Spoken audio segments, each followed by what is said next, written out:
What are black holes and how do they form? Brian Myers, December 2, 2021, 4:34 p.m. Central Standard Time. You've probably heard of black holes existing in the universe and may even have studied the phenomena in a high school science class. According to NASA, scientists speculate that they can range in size from a mere atom to supermassive ones the size of 1,000,000 suns combined. While countless artists have used their imaginations to depict these mysterious objects, you might be surprised to find out that, in spite of the size of some of them, they cannot be seen with either the naked eye or with the most powerful telescopes. How can something potentially so massive hide so well? To understand this, we must learn about what black holes are and how they are formed. Elena 11, Shutterstock, Britannica states that a black hole is a cosmic body of gravity that is so strong nothing can escape from it, not even rays of light. For a black hole to form, a massive star needs to collapse on itself. When stars age, they will grow in mass until the center can no longer support the body. Upon collapsing, the star will explode into a supernova, sending the outermost layers hurling into space.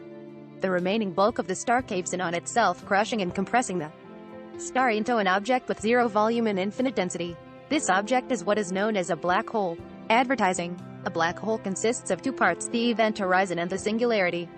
The event horizon is the perimeter outside of the black hole itself, which is known as the point of no return. Crossing the event horizon means that you would need an escape velocity stronger than that of the speed of light in order to move away from the black hole. As nothing we know of has a velocity greater than light, nothing we know could ever escape from a black hole when it gets to the event horizon forms a radius around the black hole that is called the Schwarzschild radius, named after famed German astronomer Karl Schwarzschild.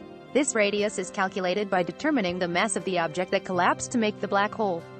Schwarzschild surmised large collapsed stars that should be emitting radiation would not, as this radiation would have been pulled into the black hole.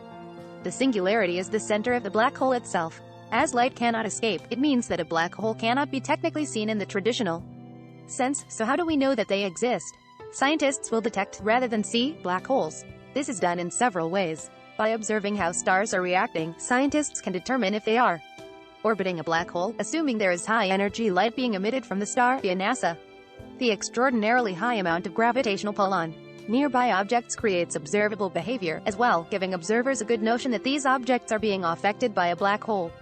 Cool Cosmos further explains that this force of gravity from the black hole will cause gases to be sucked closer to it, creating a gaseous disk that will rapidly rotate around it. When the disk rotates at a certain speed, the gas molecules will become very hot and emit X-rays.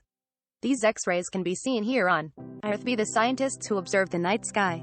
Advertising. Only the most massive stars will ever become black holes. Small and medium-sized stars do not have the potential mass to trigger the powerful collapse necessary to begin the chain reaction to form a black hole. Stars that lack this mass will eventually begin to die and become white dwarfs or neutron stars. Worried that our sun will collapse upon itself and suck all life on Earth into a black hole? Don't be. Our sun is a medium-sized star and wouldn't have the necessary mass to become a black hole. It's also worth mentioning that even if our sun could become a black hole, we wouldn't be alive to witness it. Long before a star dies, it swells with mass and heat, the result of which would scorch our planet of all life long before it collapsed. Topics. Black holes educational NASA space. Must read bits.